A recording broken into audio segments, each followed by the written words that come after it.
What is up, everybody, and welcome back. Today, I am reviewing and overviewing or recapping whatever Joey Janela's Spring Break 10 live from the Horseshoe Casino in Las Vegas, Nevada. First airing live April 17th, 2026 at 9 p.m. Vegas time. Overall, matches. Yeah, matches. The event was good. Couldn't ask for anything better. This was GCW's big show, not only for WrestleMania weekend, but for the entire year so far. They kind of cap all their storylines to end at spring break so they can clean break for the entire world and then come back to start new ones for the next year. So let's get right into the action. We had Grab the Brass Ring DLC match.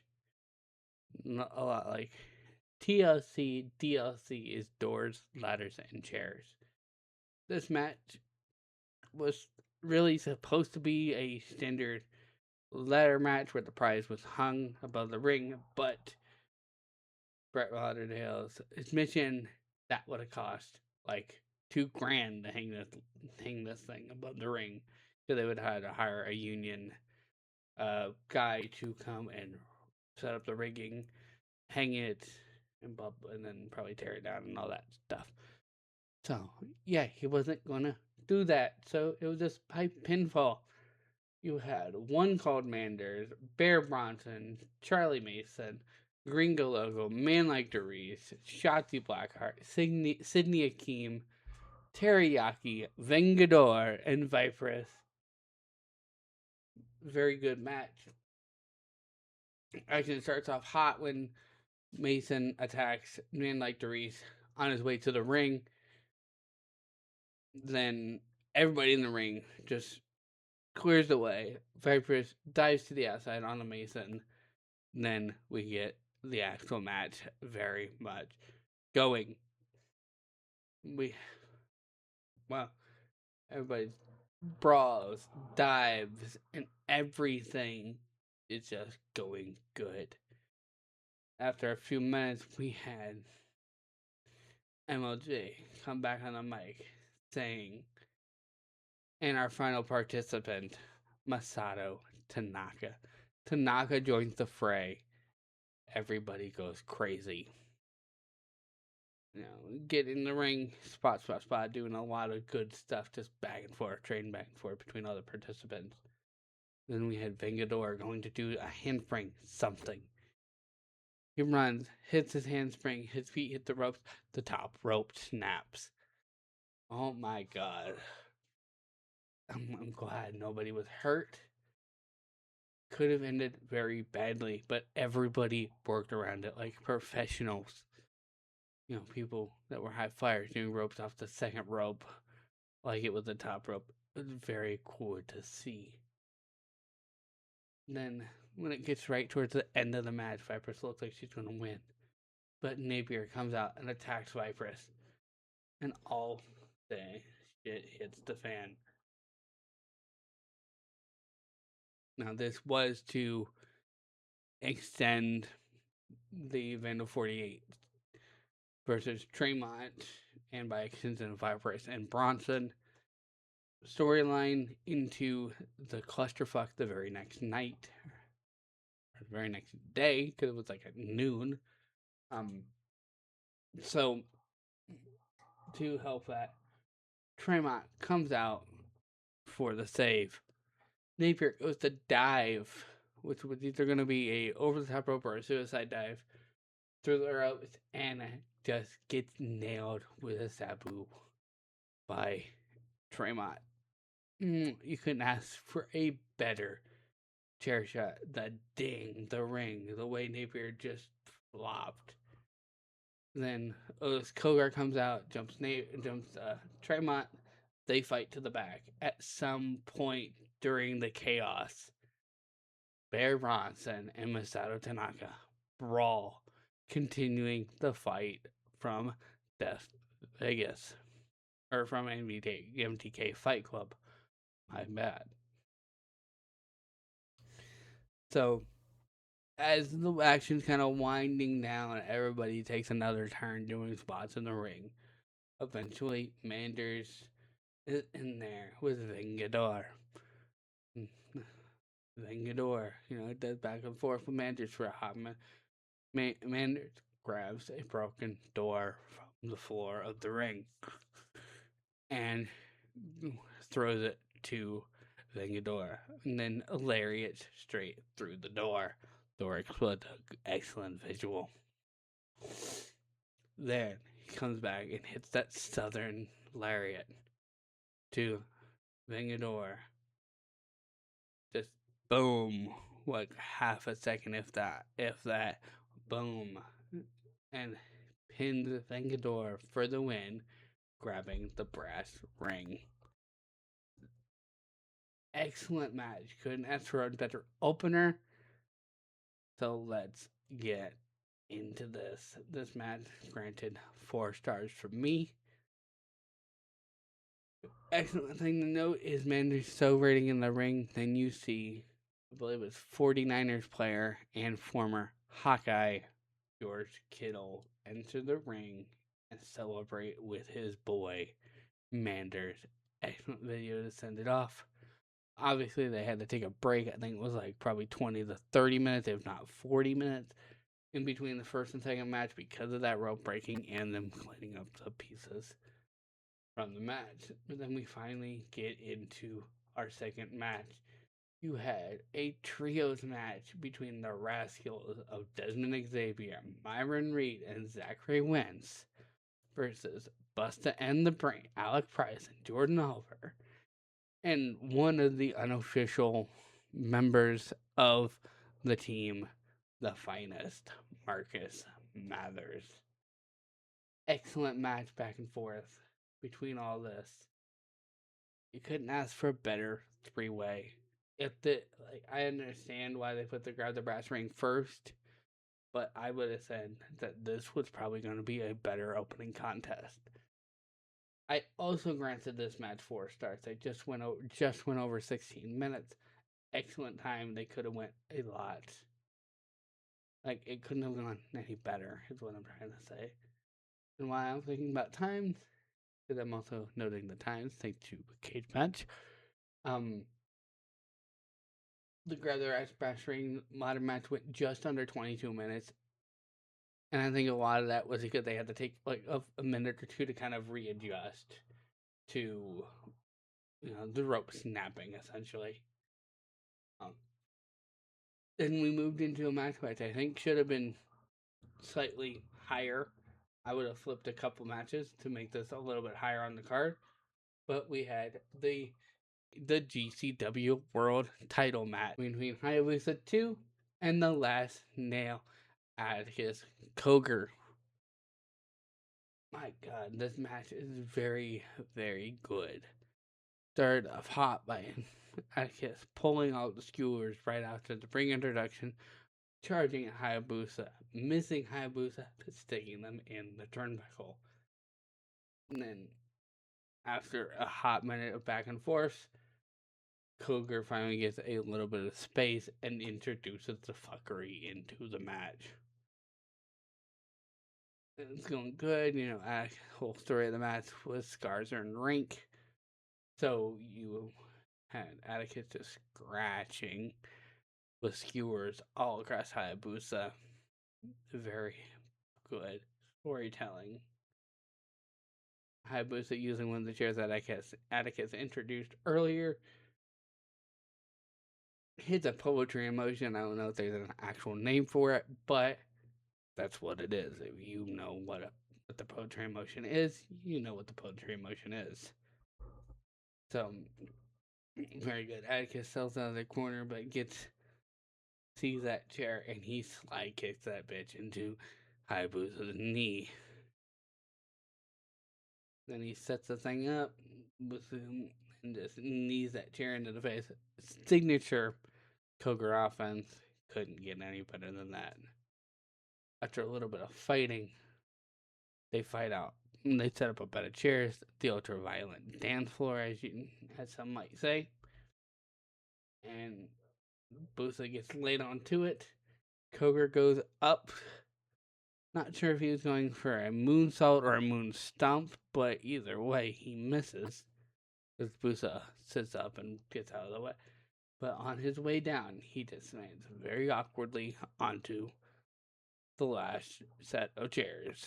It looked like like I said, I couldn't tell if it was an over rotation or an under rotation, but he hit the chair with one of his feet and it kicked the chair just to the side just enough to hit his other leg and send him falling to the mat very awkwardly. I'm glad he wasn't hurt.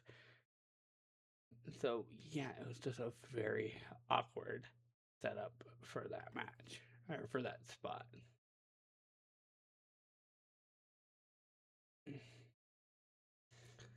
Then we got towards the end, Hayabusa sets up a door bridge. Then he gets Cogar on it. 450's on it. Going to get the 2 count. A little bit later on, Hayabusa goes to climb the turnbuckle for another 450 on the other side of the ring. This is the side that had the skewers. Yes, this is vital to the match. Cogar pulls him down, right face first onto the skewers. They do a little bit more, but not long after that, Hayabusa gets hit with the brain hemorrhage. Atticus Cogar retains the GCW World title, which we would assume he probably was going to anyway. This was just a nice high-profile opponent for Atticus to observe, or to have to show off what he can do.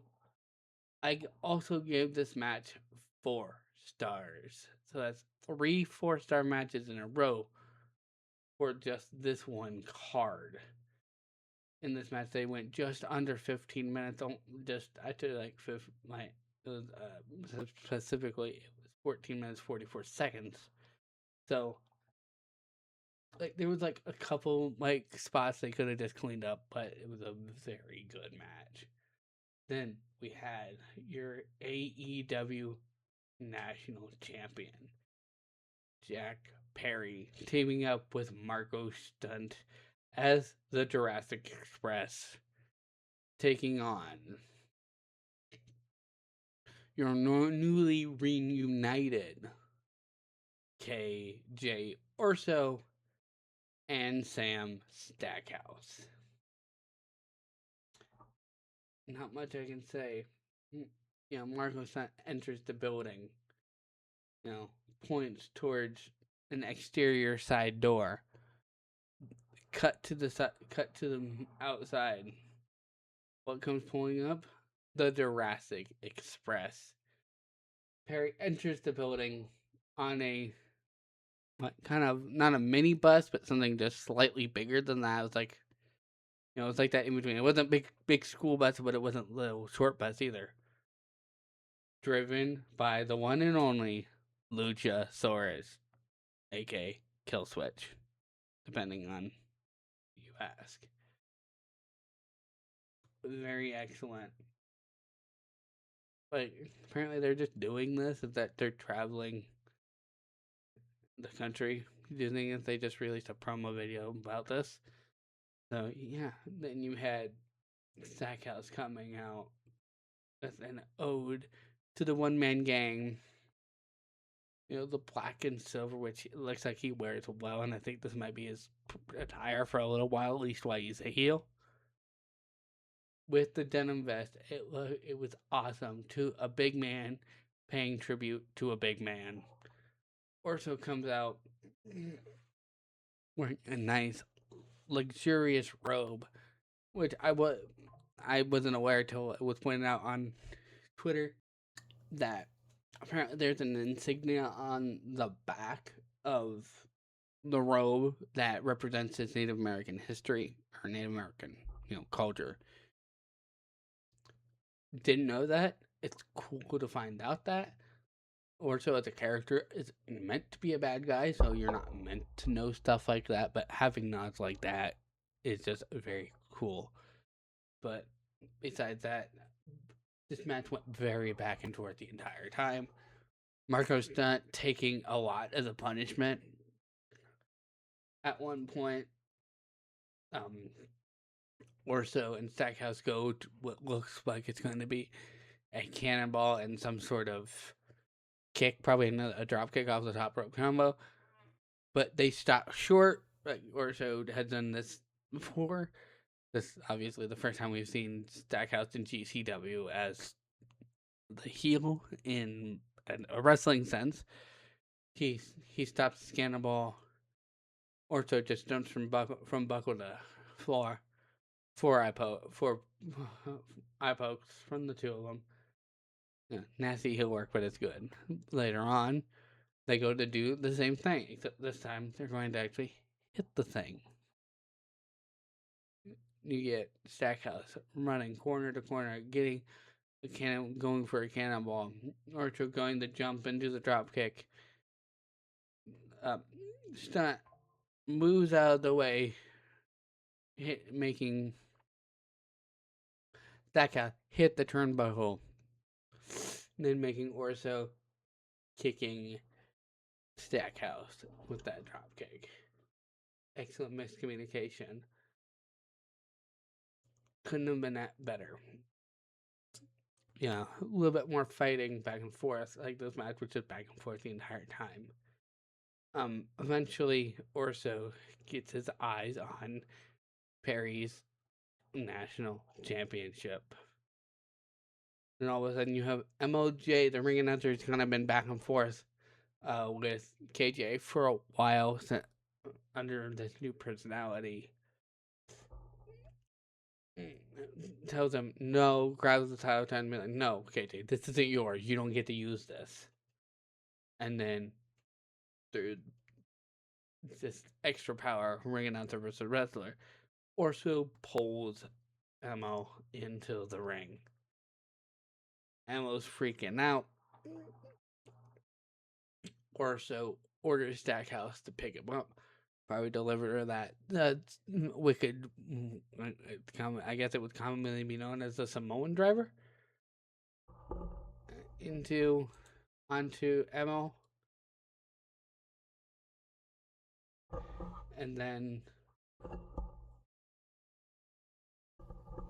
Zackary super kicks both men, sending Stackhouse staggering into the corner, sending Perry outside of the ring.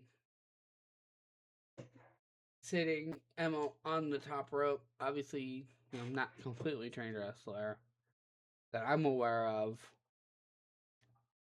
Kind of had to adjust himself to get him back on the top rope. But that's where the story ends. Stackhouse gets hit with another dropkick, sending him out of the ring. That dies onto Stackhouse on the outside. Then Orso getting, I'll get to, kind of rest of that Jack Perry. Jack Perry sidesteps him straight into the waiting arms of MLJ, connecting with that nice tornado DDT. MLJ getting a little bit of revenge. Then, literally, maybe 2, if that, minutes after that,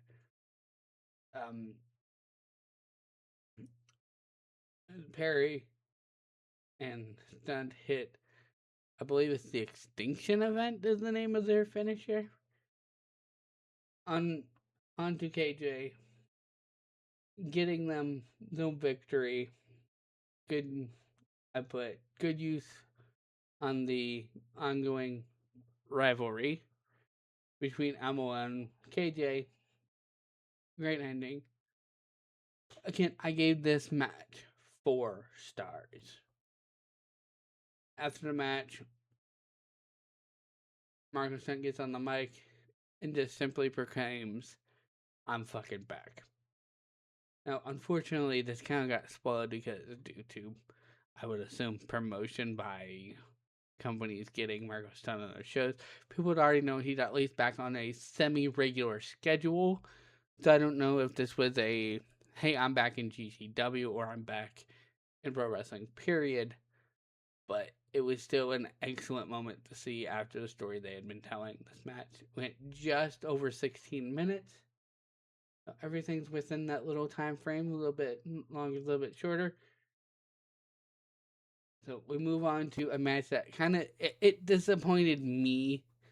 I was, when they first initially announced this match, I was really hoping that another person would be in this slot. We had the Sandman versus the Invisible Man. It was cool to see. I'd never seen this Invisible Man match. I had seen the Invisible Man versus the Invisible Stan. I was like, it took me like 5 minutes. I'm like, this isn't even entertaining.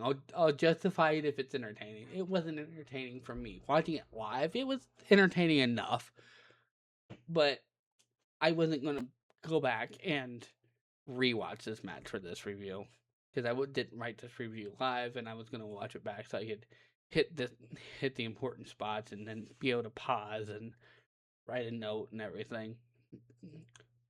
So yeah, but this match was okay. The best spot was the end of the breath bumps, and then Mick Foley coming out towards the end of the match and beating up the Invisible Man and hitting a double arm DDT, then hanging out with the Sandman, which, unbeknownst to me, apparently they have history where they just don't like each other, and I would assume it's because of the addiction issues that Sandman occurred back in the original ECW, and far beyond that, Foley doesn't really like those things. He has been known to not really take pain meds unless he really, really has to, and even then he hates doing it. So it was probably just stemming from personal issues, but bygones could be bygones. At the end of the day, they're ECW originals. They're bona fide Hall of Famers. Mick Foley is a Hall of Famer, but Sandman, unless it's the ECW Arena Hall of Fame and or the Deathmatch Hall of Fame, he's not going in the WWE Hall of Fame. He just didn't leave a big enough mark in that promotion, and when he was there, it was basically just a shit show with the new ECW. So this is the lowest match rating of this card that I could give. I gave it 2 stars. It was just disappointing. And I wrote, good match, but not worth the rewatch. So we move on to what is a very emotional filled match. We had your story of Effie versus Ali. Now, I remember seeing on Facebook specifically when Effie won the world title.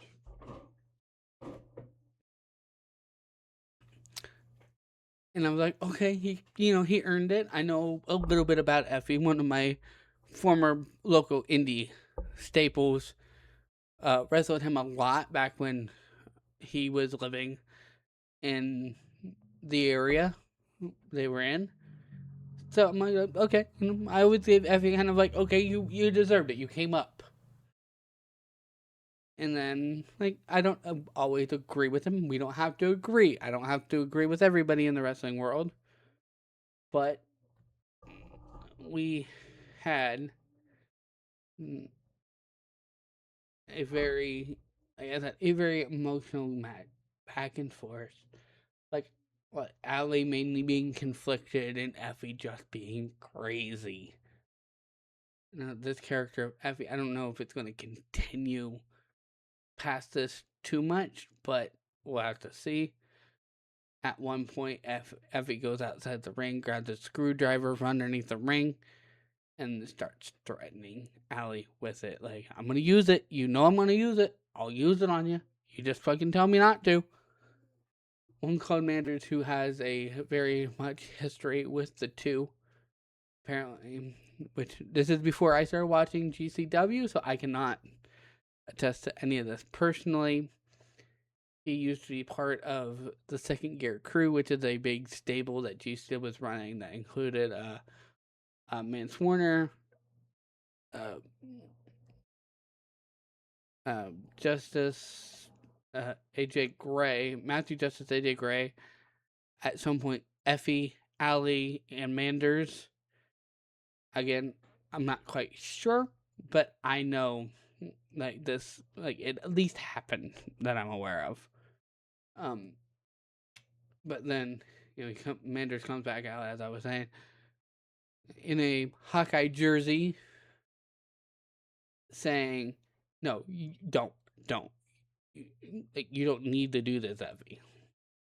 And playing into the story that they've been telling for the last few months, but Effie just like he kind of cools it down, but then just bam hits Manders with this screwdriver.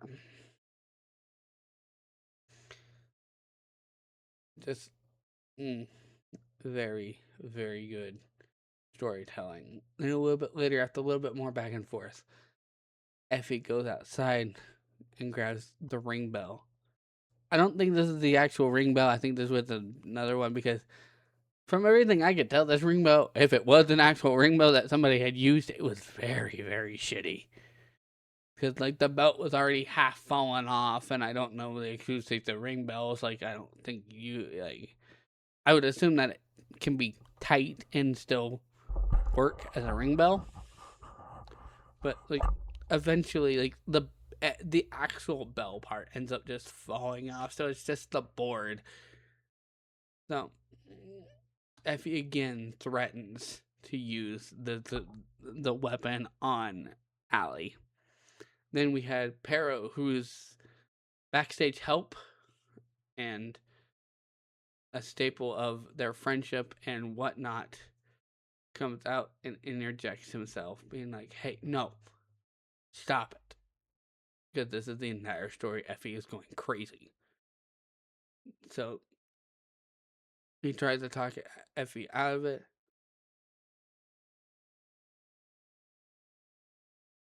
and then Effie turns around and just bonks him with this piece of wood.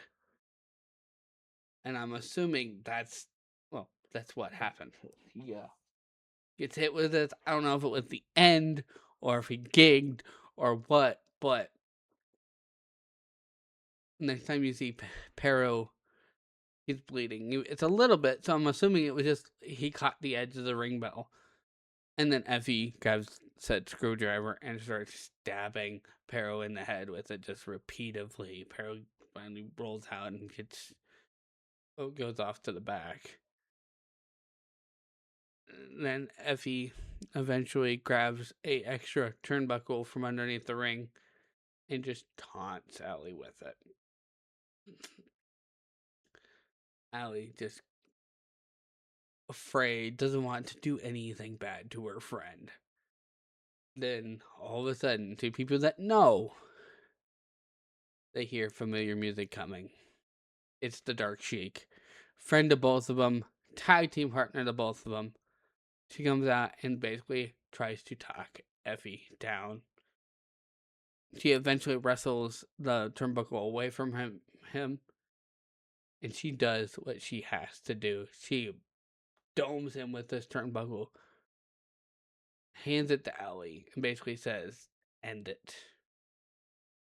She goes to try to do it again, even with some goading from Effie.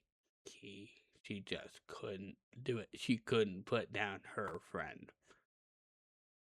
This cost Ali in the end, luring her into hitting a pile driver for the win, ending Ali's career in GCW, which it seems like she was coming back just to wrap up stories. So this meant very emotional filled. Couldn't get better. It's a peak of storytelling for GCW. We'll have to see if anything comes of it on the Effie end. But I also gave this match 4 stars. Now, after that emotional match, we come down and run into slightly less emotional, but just as painful match. We had the Southern Psychopath, Mance Warner, and his hot Australian wife, as he puts it. I had to remember the quote. Steph Delander, SDL, taking on Megan Bayne and a mystery partner. They issued this challenge in the last time they were at the UCC, Union Culture Center, which was like a month-ish earlier, when Steph Delander came back for her first GCW match. After a couple minutes, of SDL and Manser just fighting, Bane, a very familiar song rang out through the Horseshoe Casino.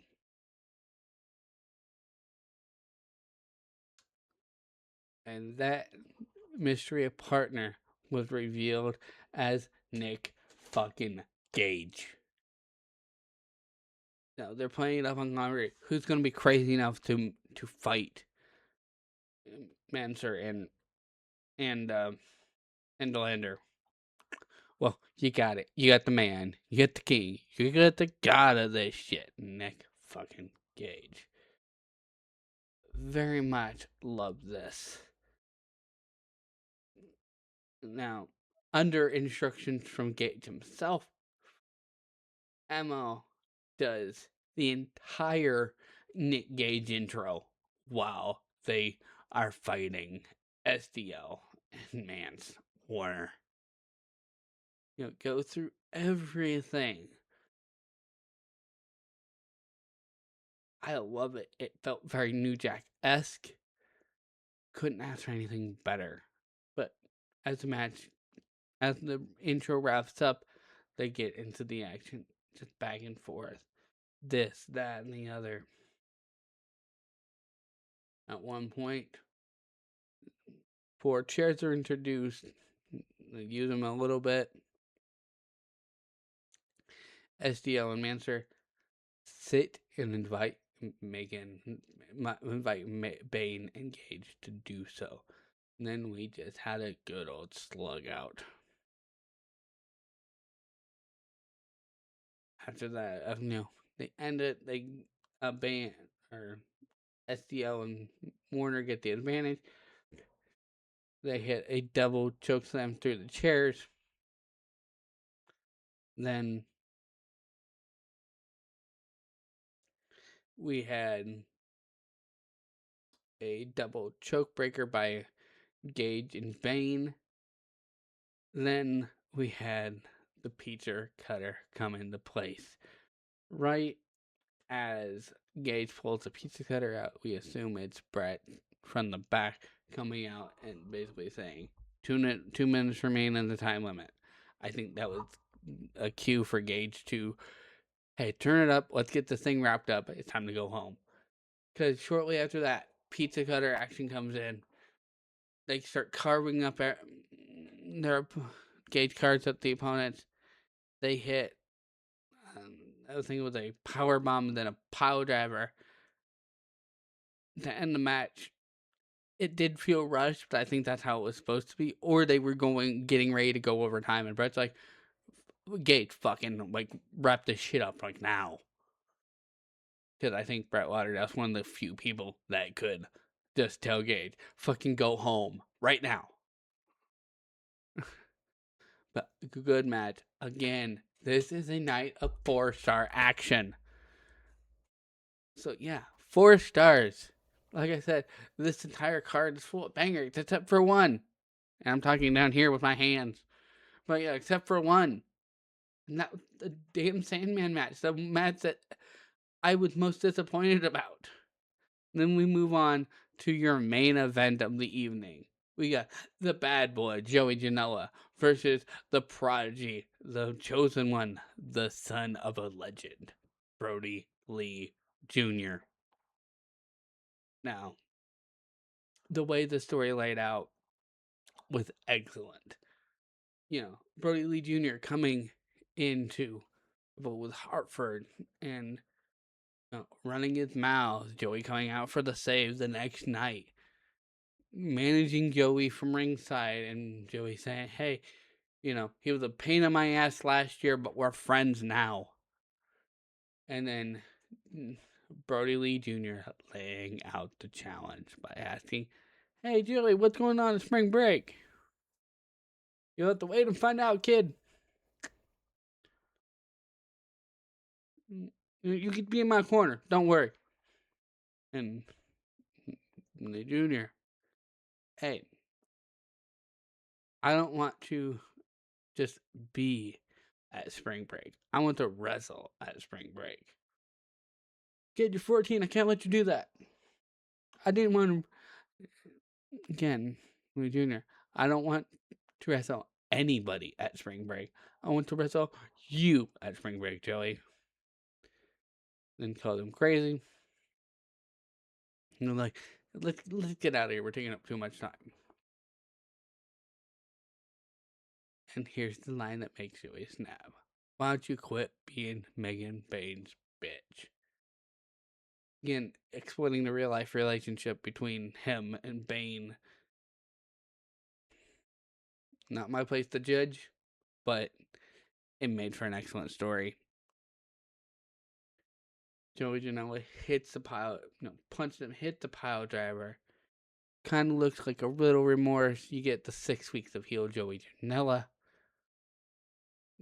Comes down to a contract signing at the UCC. And basically invokes the name of his father. Telling Brody Jr. that his mom already buried her husband and doesn't want to bury her son. That sends the mom into just this spiral, like, you set him up, and then signs the papers. Then Brody just attacks Janela, throws him over the table, which looks like it actually kind of breaks a little bit. And lays out Joey, signs the paper, stuffs it in his mouth, and the match is on for spring break in the main event. This match very much not a back and forth. It was basically a story of Joey just in total control. Brody Lee Jr. gets this showcase offense just to show what he can do. Get these little spurts in, but it works so well. Toward the end of the match, like I would say within the last 5 minutes, because this match is actually kind of long, you had Brody Lee Jr. hitting his sister Abigail a crossroads, and then not one but two discus lariats. Then after the second one, gets a 1-2, pulls Joey up. Everybody's just like, "What the hell? You had the match won." Comes out, word for the entire match, and then with a shirt that says "Straight Out of the Dungeon." It's Natty and TJ Neidhart's version of the dungeon, was a dungeon nonetheless. He locks on a sharpshooter, a deep, like, earthbending sharpshooter. Picks up the victory. This is the only match that ended in a submission. You had Brody Lee Jr. beating Joey Janela in what was a very excellent match. Again, the showcase offense, the story around it, helped build Brody Lee Jr. into being the star of this match and getting the reaction like he just slayed a giant, because he did. He great now. He's obviously probably going to continue to train at the dungeon with TJ and Natty. He's going to also probably get a little bit of training at probably the Nightmare Academy and possibly the Rhodes Wrestling Academy, or anywhere else he ever desires. I could see him taking a couple years and running the Flatbacks, which is the school ran by fucking John Spears and Tyler Breeze. He's going to get training from all these guys, and it's going to be relatively cheap, if not free, because his father meant so much to the entire industry. he's just going to get better with age. He's 14 years old now. Who knows when his next match period will be, but who knows when he will be a full-time wrestler. And who knows when he'll ever be signed by any major company. This match got my best personal score of the night, being 4.5 stars. You couldn't ask for anything better, especially showcasing the entire lineup of this match. If you enjoyed the way I've been editing these new videos, inserting pictures of the lineups and stuff as I'm starting to talk about said match, so you get a visual. I'm also going to start doing, which I forgot to do on the last two. The last match went about almost 30 minutes. Like, it could have been cut down to like 25, but it was good. Like, there was very little I could have cut. But with that being said, I hope you enjoyed the video. And peace.